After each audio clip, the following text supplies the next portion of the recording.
राधे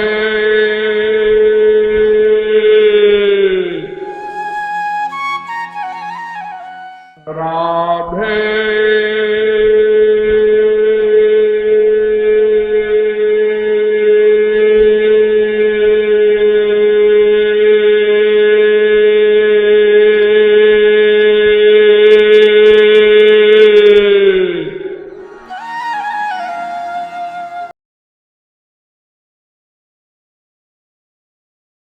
आज आप लोगों के बीच जगत गुरु श्री कृपालु जी महाराज के अनेक ग्रंथों में से एक ग्रंथ प्रेम रस मदिरा के 1008 पदों में से एक पद की व्याख्या आज यहाँ की जाएगी। लगभग 5000 वर्ष पूर्व मथुरा में पूर्णतम पुरुषोत्तम ब्रह्म श्री कृष्ण का अवतार हुआ। वैसे तो अवतार के कई कारण होते हैं। अनंत कारणों में देवकी जी को वरदान दिया, यशोदा जी को वरदान दिया, सखाओं को वरदान दिया, अधिकारी जीवों को रास रस प्रदान किया, 16,108 पटरानियों को अपनी पत्नी बनाकर उनका उद्धार किया। अर्थात अनंत कारण हैं। उसमें से आज एक कारण हम यहाँ पर लेकर आए हैं।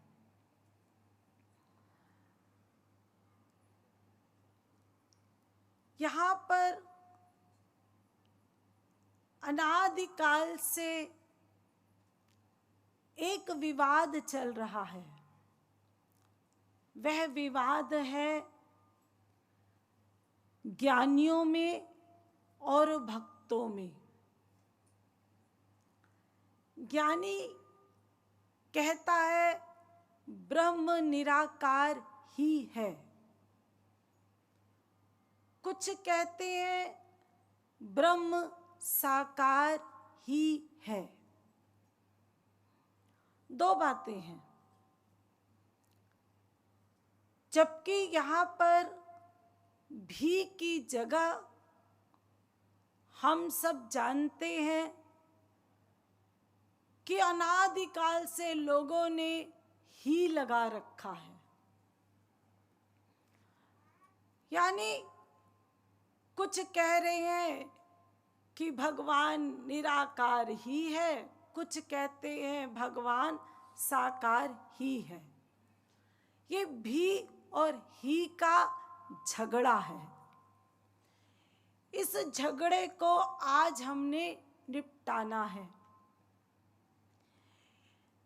ये झगड़ा ऐसा नहीं है कि पुराना है, आज नहीं है, अजी आगे भी रहेगा। आप कहेंगे ठीक है पुराना झगड़ा है, आज भी है, लेकिन आगे क्यों रहेगा? कोई आप ज्योतिषी हैं या भविष्य करता है? नहीं, मैं तो आप लोगों को फिलॉसफी से बता रही हूं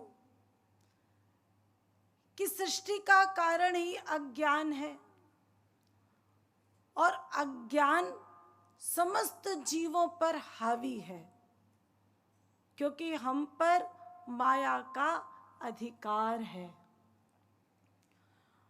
अज्ञान के कारण हम सब जीव ना समझ वाले हैं।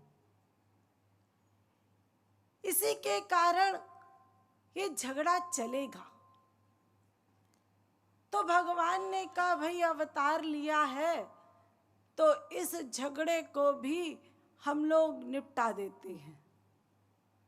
क्या करें? ज्ञानी और भक्तों में मुकाबला करा दिया जाए। जो मुकाबले में जीतेगा सभी जीव उसकी बात को मान लेंगे। ज्ञानियों में टॉप उद्धव परमहंस और भक्तों में टॉप गोपियां।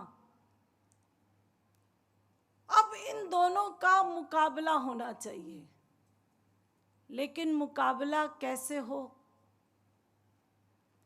अजी किसी पहलवान से कहा जाए, आजकल आप जानते हैं ना बड़े बड़े पहलवान हैं।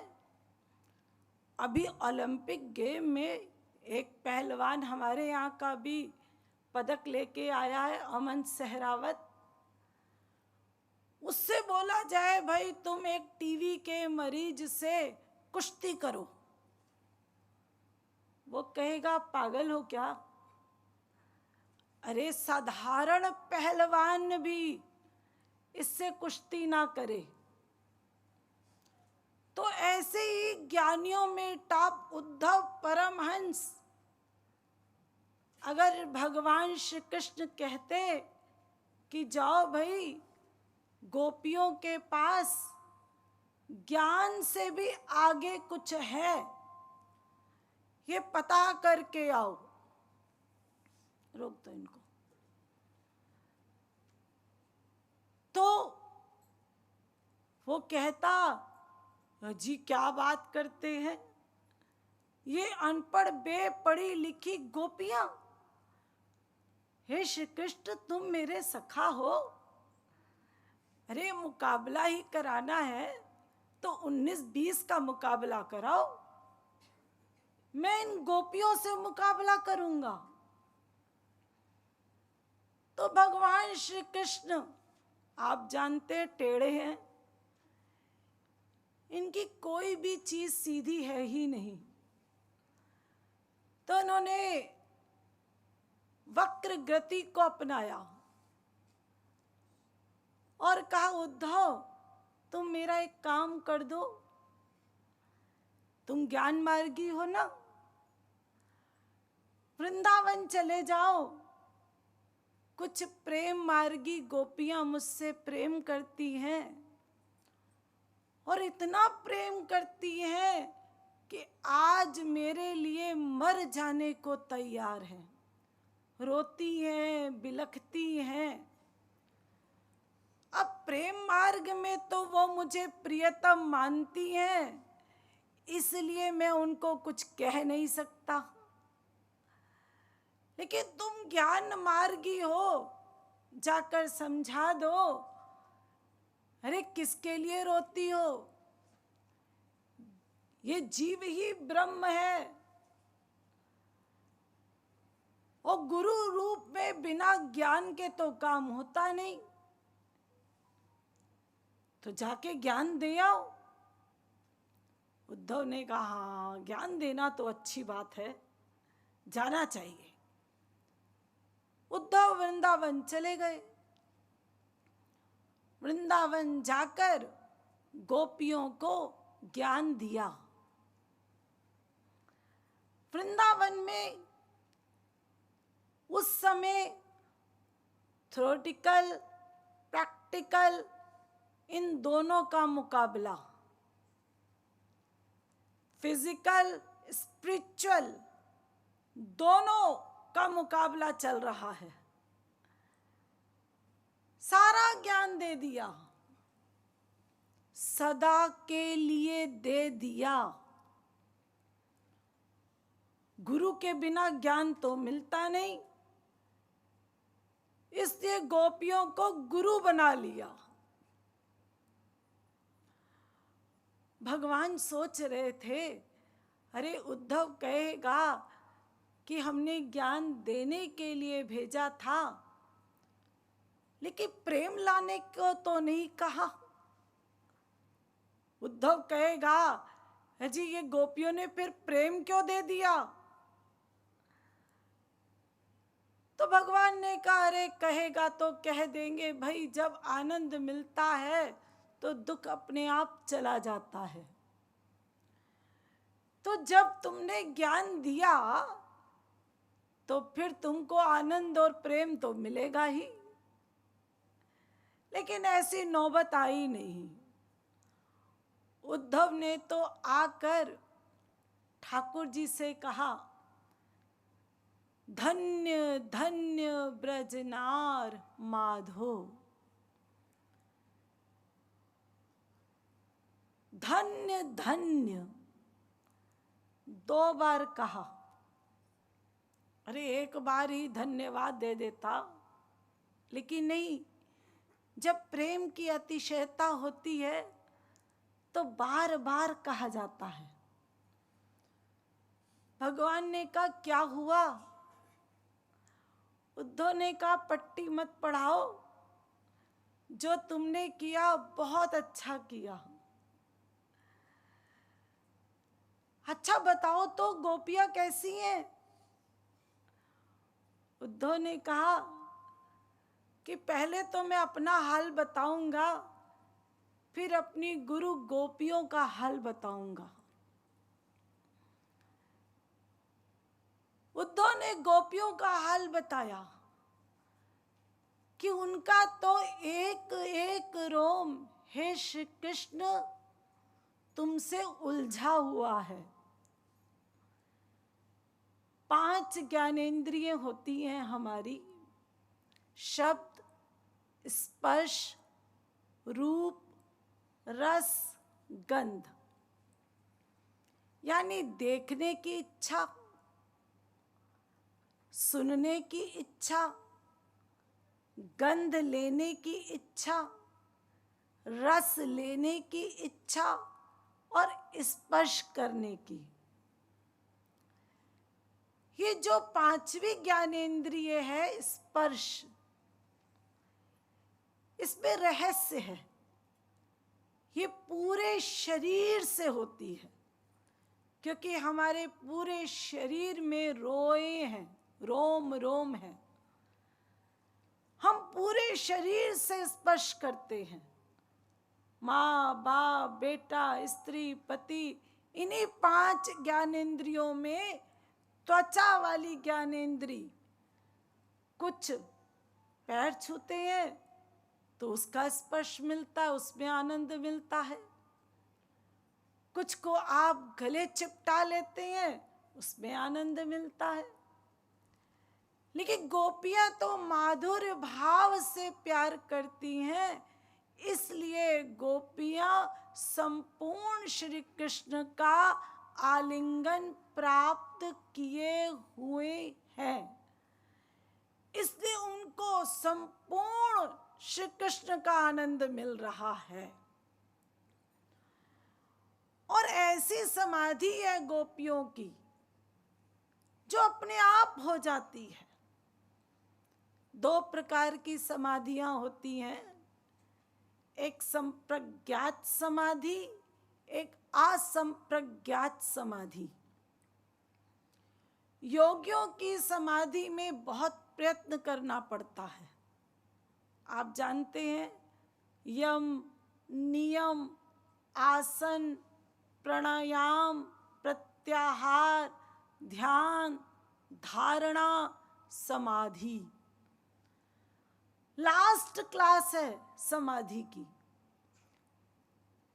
अष्टांग योग कहते हैं इसको। इसमें धीरे धीरे जीव चलता है। प्राण, अपान, उदान, व्यान, समान।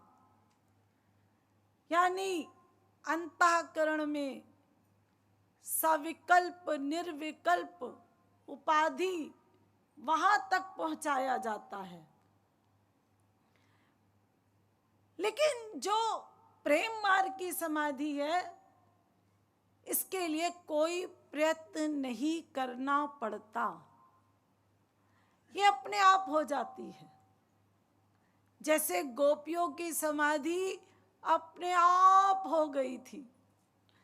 बस ठाकुर जी को देखा, समाधि में चली गई। विक्रेतु कामाखिल गोप कन्या, मुरारी पादार्पित चित्त वृत्ति, दध्यादिकं मोहवशाद गोपात्, गोविंद दामोदर माधवेति। भागवत। देखिए कर्म क्या हो रहा है, दध्यादिकम, सिर पर दही की मटकी और मन श्री कृष्ण में। कर्म हो रहा है और मन कहीं और। सवेरे उठी और उठकर सारा कार्य करती हैं। दूध निकाला, गाय दूहकर, और फिर दही बनाती हैं, फिर मटकी में डाली, फिर बेचने जा रही हैं। और कहाँ? गोकुल में नंद के महल के बाहर खड़ी होकर, और बोलती क्या है? लो दही, लो दही। ठीक है, बेचना है तो एक या दो बार, एक बार द्वार पे बोली और आगे चल पड़ो। लेकिन नहीं, नंद के महल के बाहर एक बार, दो बार, तीन बार, चार बार, और अंदर निहार रही हैं कि अभी हमारे कृष्ण कन्हैया आएंगे और हमको दर्शन देंगे। ठाकुर जी भी पेड़ की ओट पे खड़े होकर ये सब लीला देख रहे हैं, सामने नहीं जा रहे। अरे चले जाओ। नहीं नहीं, भक्तों को तड़पाने में बड़ा आनंद मिलता है। अब गोपियों की समाधि लग गई। लो दही की जगह बोलने लगी, लो श्याम सुंदर, लो कन्हैया। अरे किसी के बच्चे को बेचने का कैसे अधिकार मिल गया? जी नहीं नहीं, ये गोपियों की समाधि हो गई, अब उनको कुछ होश ही नहीं क्या बोल रही हैं। अरे कहीं गई मोर पंख दिख गया और समाधि लग गई।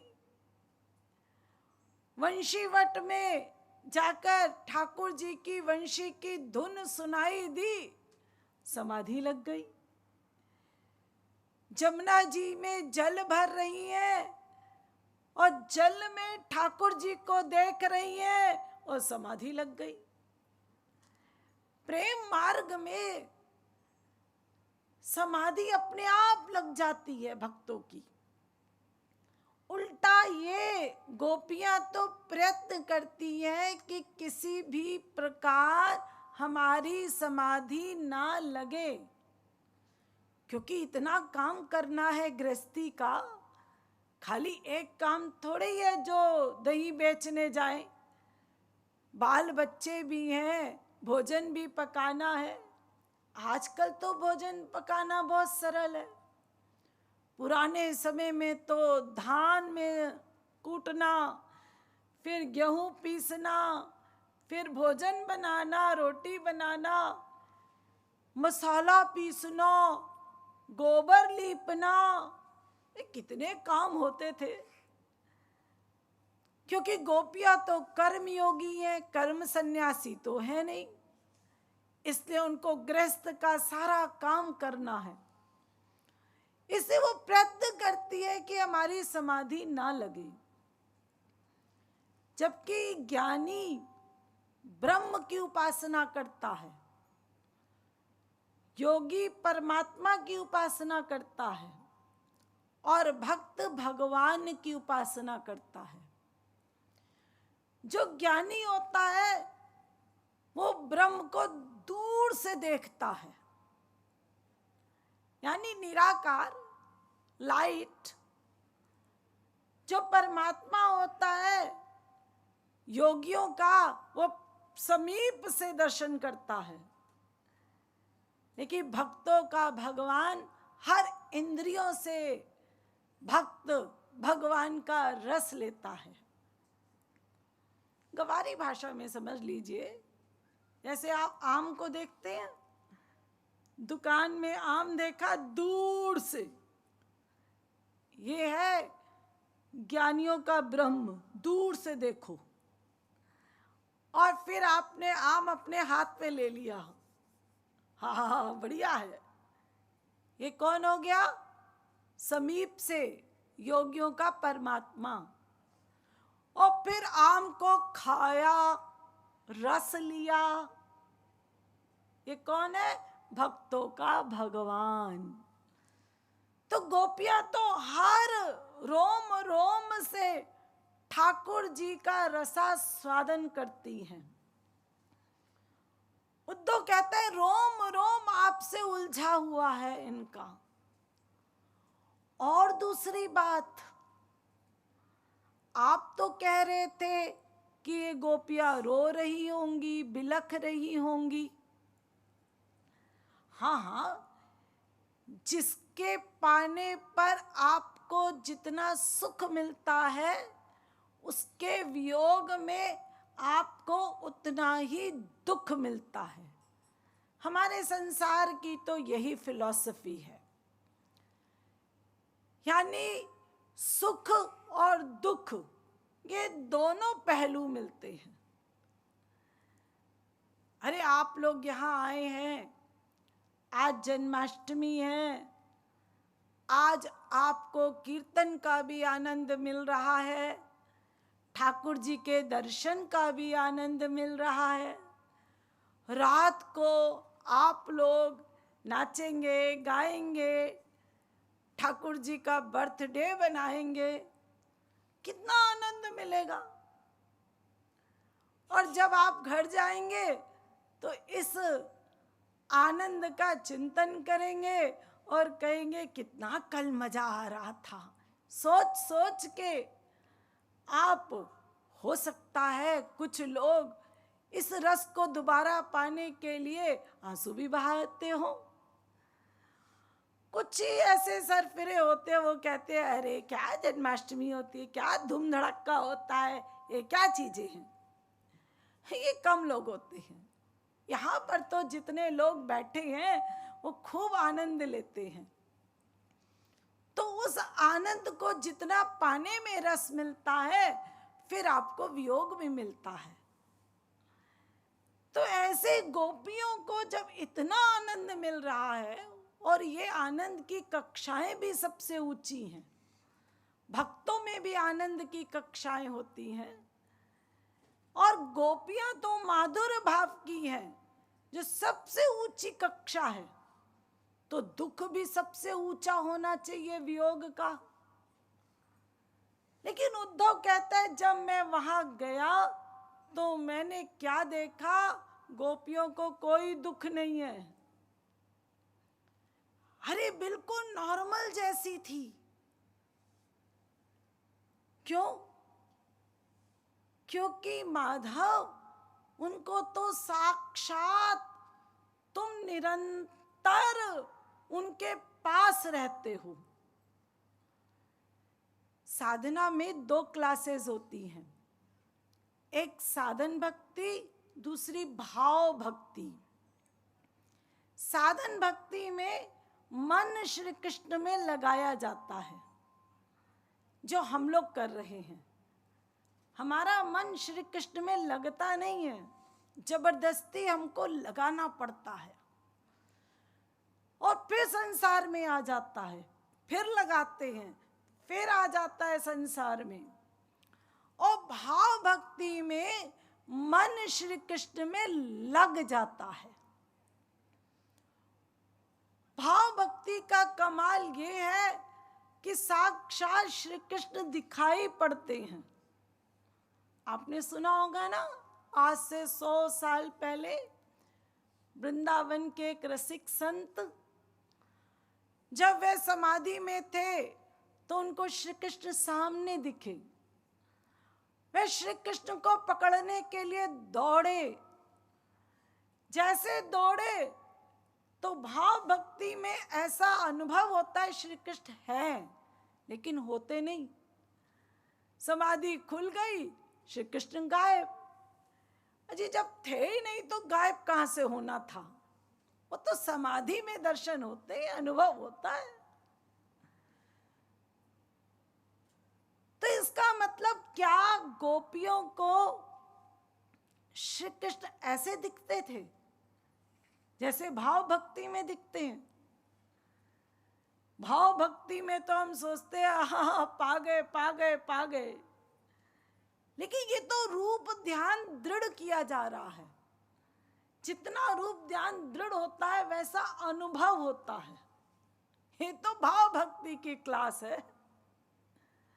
अरे संसार में भी जब आपस में प्रेम करते हैं माँ बेटा, तो अक्सर माँ को ऐसा लगता है बेटे ने आवाज दी और कहती क्या है बेटा?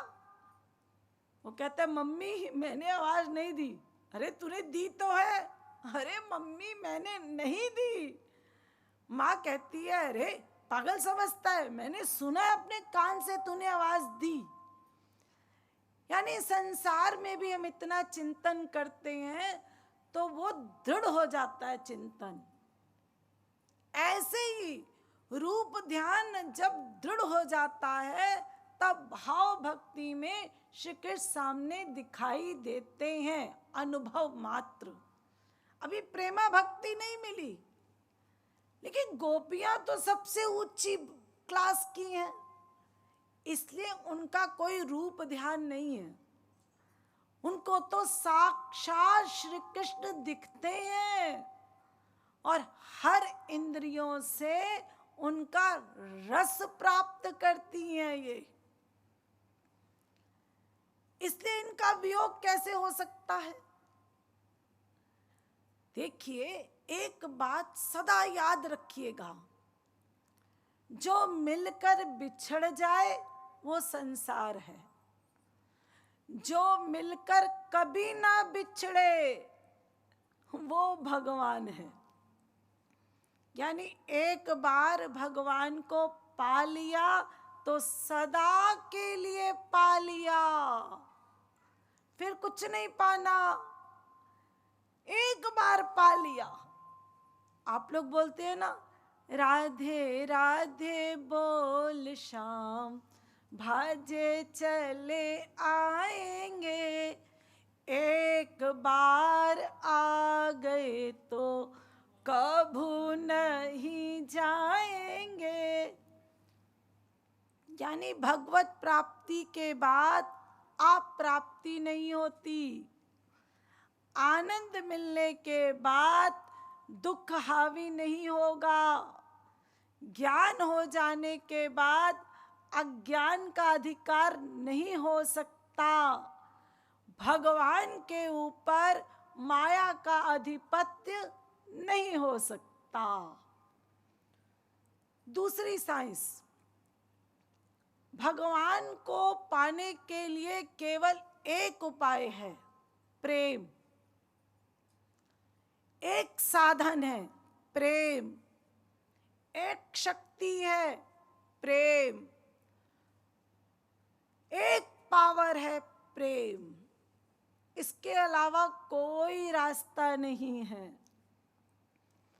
अनंत बार आप यज्ञ कर चुके, तप कर चुके, अनुष्ठान कर चुके, व्रत कर चुके, इस शरीर में कई बार कर चुके, अनंत शरीर मिल गए, अनंत शरीरों में अनंत बार ये साधन कर चुके, लेकिन किसी साधन से भगवान नहीं मिलता। भगवान तो केवल एक साधन से मिलता है, वो है प्रेम। प्रेम के अंडर में भगवान है। प्रेमाधीन ब्रह्म श्याम वेद ने बताया, याते याए नाम प्रेम मंदिर धराया। श्री महाराज जी ने प्रेम मंदिर क्यों बनाया, क्यों ये नाम रखा? क्योंकि प्रेम के अंदर में भगवान है।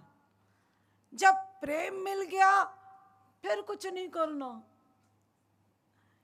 तो प्रेम के अंदर में हो गए ना, तो फिर गोपियों का श्री कृष्ण से वियोग कैसे?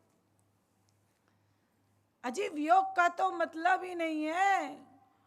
गोपियों के पास प्रेम है और प्रेम के अंदर में श्री कृष्ण है, फिर कैसे वियोग हो सकता है? लेकिन वियोग हुआ, हमने सुना, फिर इसका क्या मतलब है? अरे भागवत में आप लोग सुनते हैं महारास हुई। महारास करते करते भगवान श्री कृष्ण राधा रानी को लेकर रास से गायब हो गए। हर एक गोपी के पास एक श्री कृष्ण। कोई गोपी कमर में हाथ है, किसी गोपी का मुरली में हाथ है, किसी गोपी का ठाकुर जी के कंधे पे हाथ है। जैसा था वैसे ही रह गया और सब श्री कृष्ण गायब हो गए। खैर गोपियों रोई और थोड़ी देर बाद ठाकुर जी और किशोरी जी प्रकट हो गए। ये आपने सुन रखा है। उस समय सभी गोपियों ने श्री कृष्ण से एक प्रश्न किया।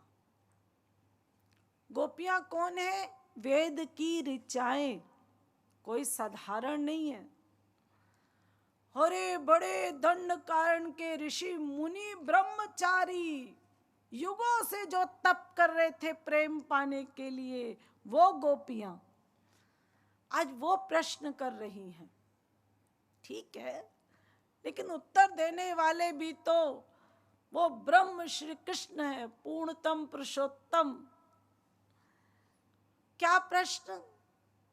गोपियां कहती हैं देखो जी, 3 प्रकार के प्रेमी होते हैं। पहले प्रेमी तो वो होते हैं कि हम उनसे प्रेम करते, वो हमसे प्यार करते हैं। हम उनसे प्रेम नहीं करते, वो भी हमसे नहीं करते। जी हाँ, ये संसार का प्रेम है। 4 फोन आपने किए, 4 फोन का उत्तर उन्होंने दे दिया। आज आपने फोन किया और उत्तर नहीं आया, आपने कहा आज के बाद मैं कोई फोन नहीं करूंगा।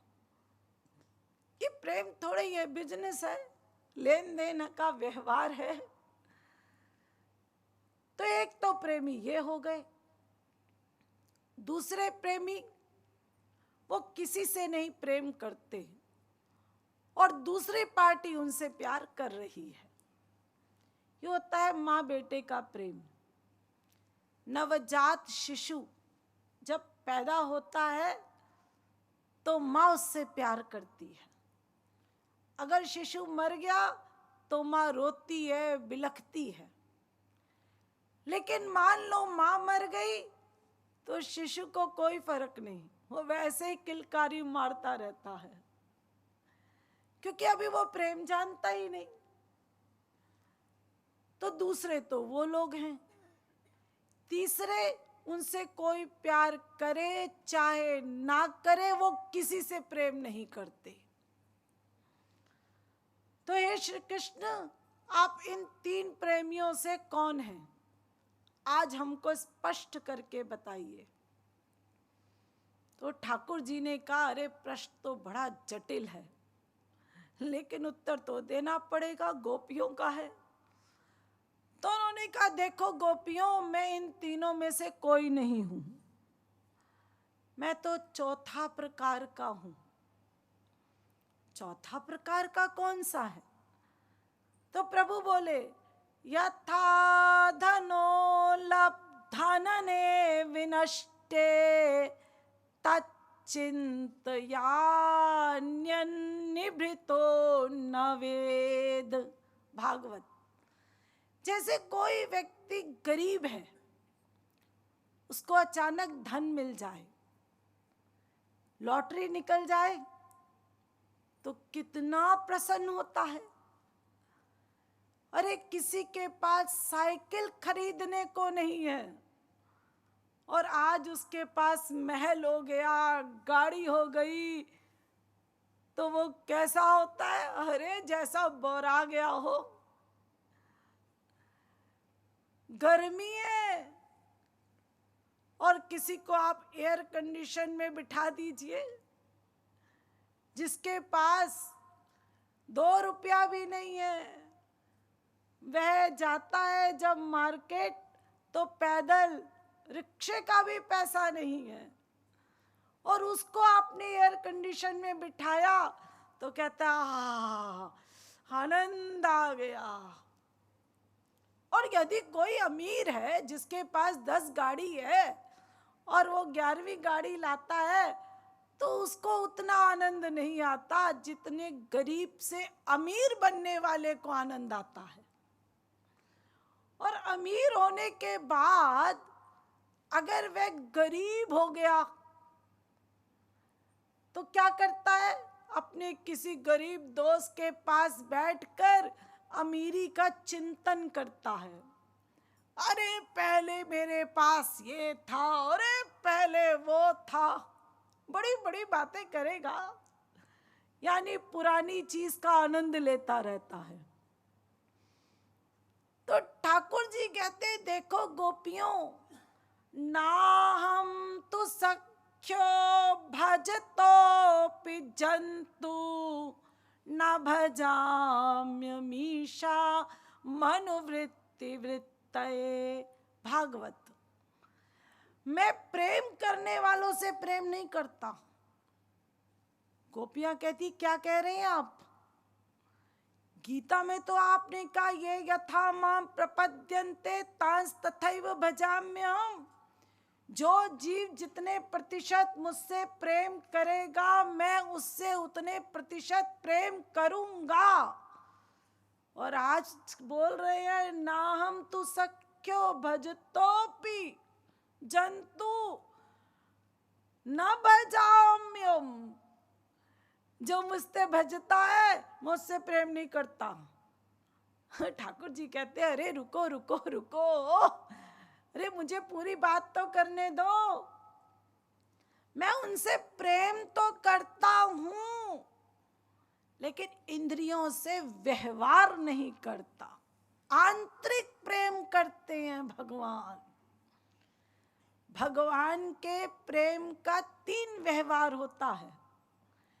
एक व्यवहार होता है कि कोई जीव मुझसे प्यार कर रहा है तो उसको इग्नोर करते हैं।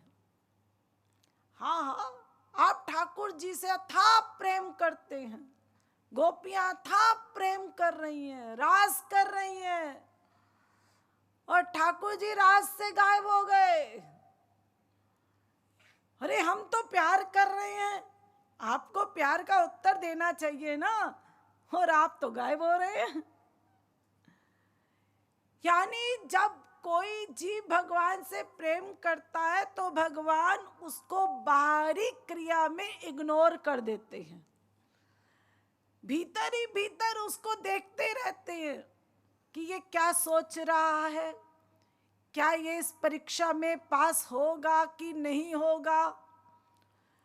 हो सकता है कि ये अगली क्लास में चला जाए, फिलॉसफी उसके दिमाग में भरी हो कि ये तो हमसे प्यार करेंगे ही, कुछ भी हो जाए, ये इग्नोर करे तो करने दो। ये फिलॉसफी उसको रटी है तो वो आगे की क्लास में चला जाता है। कुछ जीव क्या करते हैं, अच्छा ठाकुर जी ऐसा करते हैं, और गलत चिंतन करके जिस क्लास में बैठे हैं उससे भी नीचे पतन कर देते हैं। तो एक तो ठाकुर जी का ये व्यवहार है। दूसरा व्यवहार होता है कि ठीक है तुम प्यार कर रहे हो, आइए आइए आइए आइए, स्वागत करते हैं। और तीसरा होता है विपरीत। जब भक्त आया और कहा जाओ यहां से, निकल जाओ यहां से, अपनी शक्ल मत दिखाना। ये तो बहुत ऊंचे भक्तों के साथ ऐसा व्यवहार किया जाता है, जिसमें पता होता है गुरु को कि ये जीव कहीं नहीं जाएगा, चाहे कुछ भी कर लो।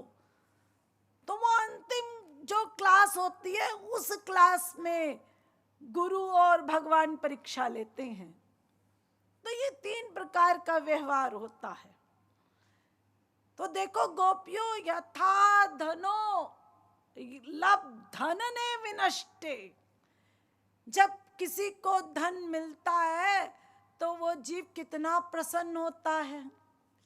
ऐसे ये भिखारी जीवात्माओं को आज रास का रस मिला तो ये जीवात्माएं कितनी प्रसन्न हैं।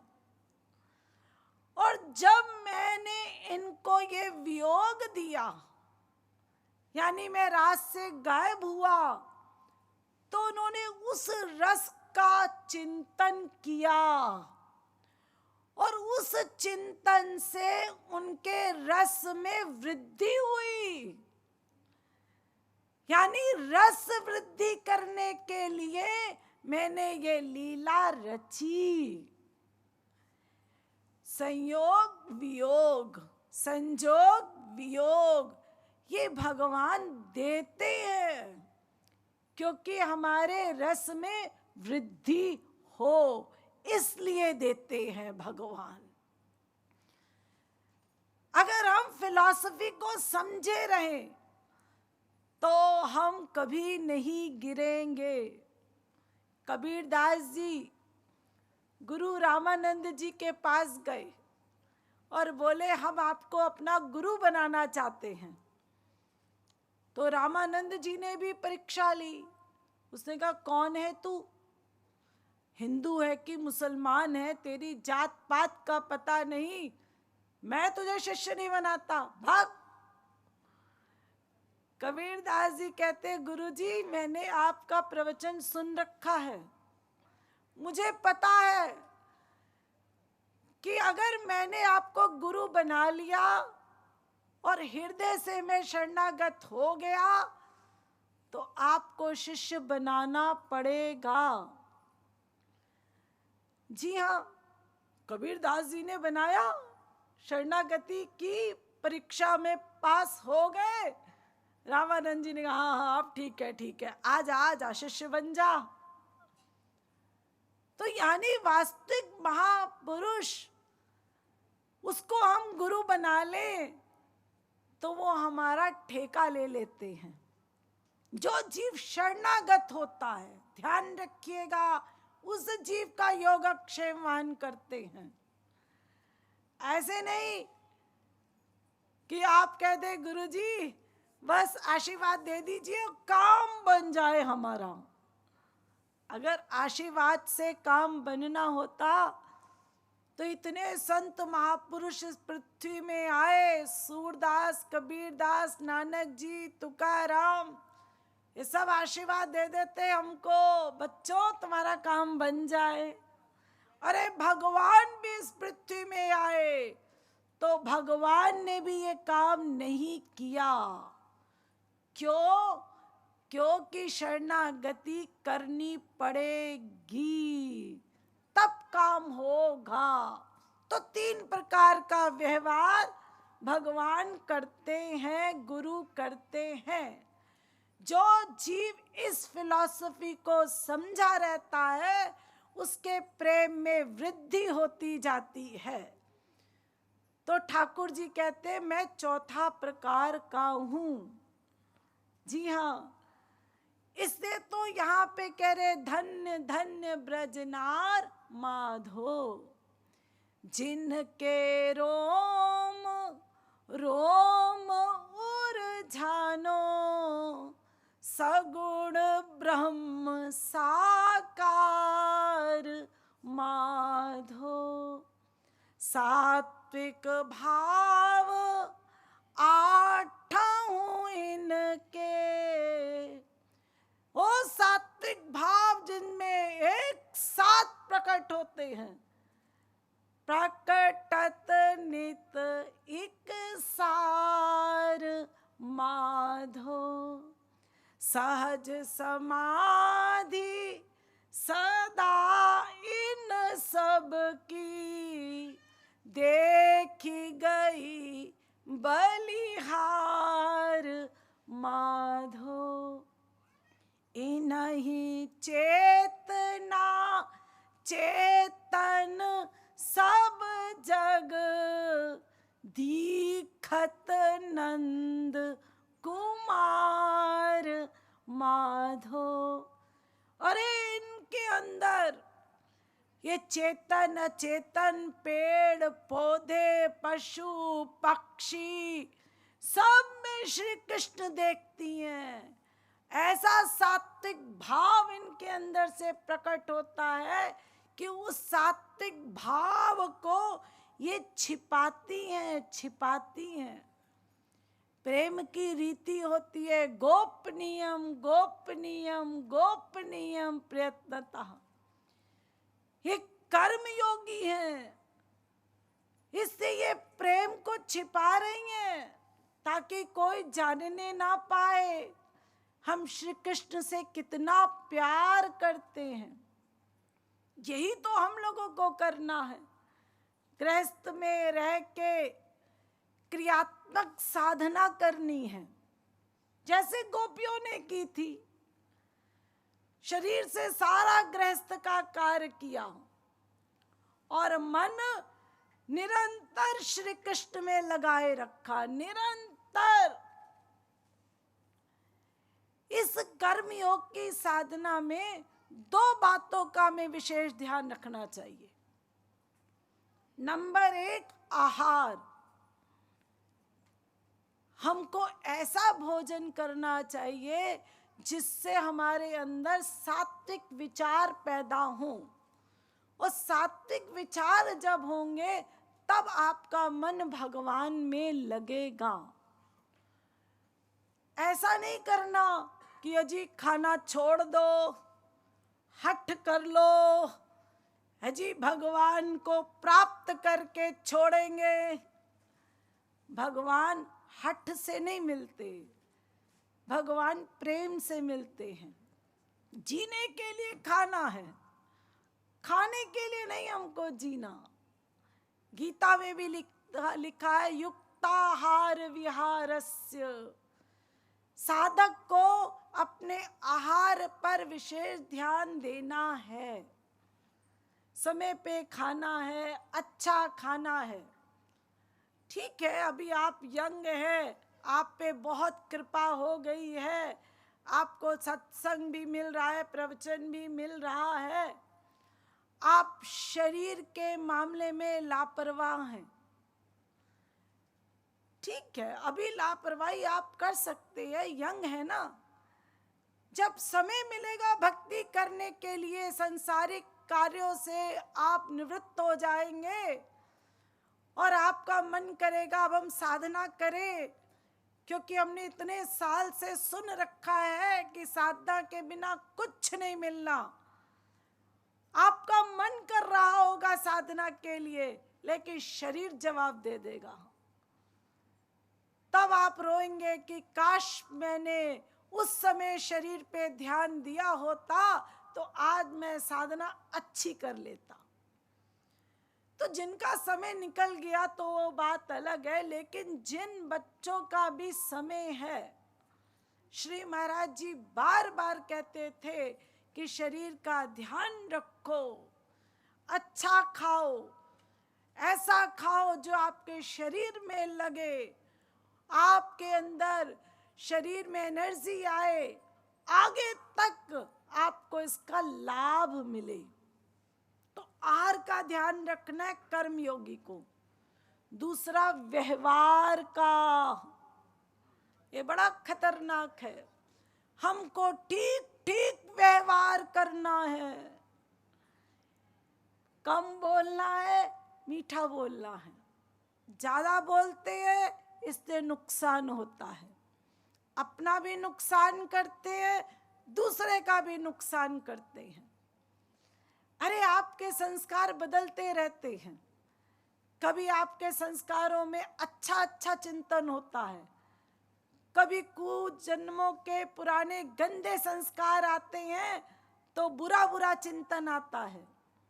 ज्यादा बोलते हैं तो दूसरे का नुकसान करते हैं, स्वयं तो अपराधी बनते हैं और दूसरे का नुकसान करके नामापराधी बन जाते हैं।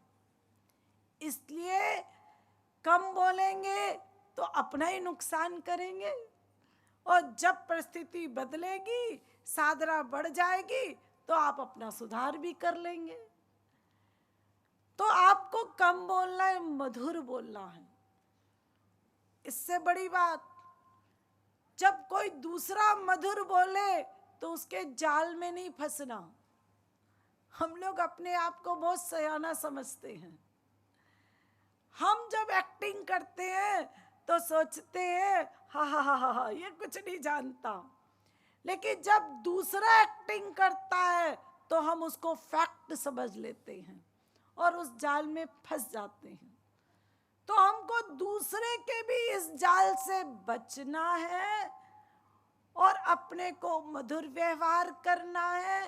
क्यों? क्योंकि हमको साधना करनी है। ऐसे गोपियों ने किया था, गृहस्थ में रह के सारे कार्य करते हुए मन श्री कृष्ण में लगाया था। ऐसी गोपियों को ओ ज्ञानी परमहंस उद्धव ने अपना गुरु बनाया और कहा श्री कृष्ण से, माधव आसा महो चरण रेणु जुषाम हंस्याम वृंदावने किमपि गुल्मलतौषधीनाम। इसी को महाराज जी ने भी कहा, कब कृपालु लता विटप बनी चरण धूरी सिरधार। जगत गुरु कृपालु जी महाराज कहते हैं कि हे प्रभु, कब वृंदावन की कोई लता, कोई पेड़ बन जाऊं। जो उद्धव ने कहा गोपियां यहां से निकलेंगी तो हे माधव उनकी चरण धूली मेरे सिर पे पड़ जाएगी। ऐसा गुरुदेव कह रहे हैं यहाँ पे कि हे प्रभु ऐसी कृपा कर दो कि मैं वृंदावन का कोई लता विटप बन जाऊं कि भक्तों की चरण धूली मेरे सिर पर आए और मैं कृतार्थ हो जाऊं। ऐसी हमको गृहस्थ में रह के साधना करनी है। श्री महाराज जी के पद का यही भावार्थ है कि जीवों, मन से श्री कृष्ण की भक्ति करो और शरीर से संसार का ठीक ठीक कार्य करो। शेष फिर बोलिए वृंदावन बिहारी लाल की जय। जगत गुरु तम श्री कृपालु जी महाराज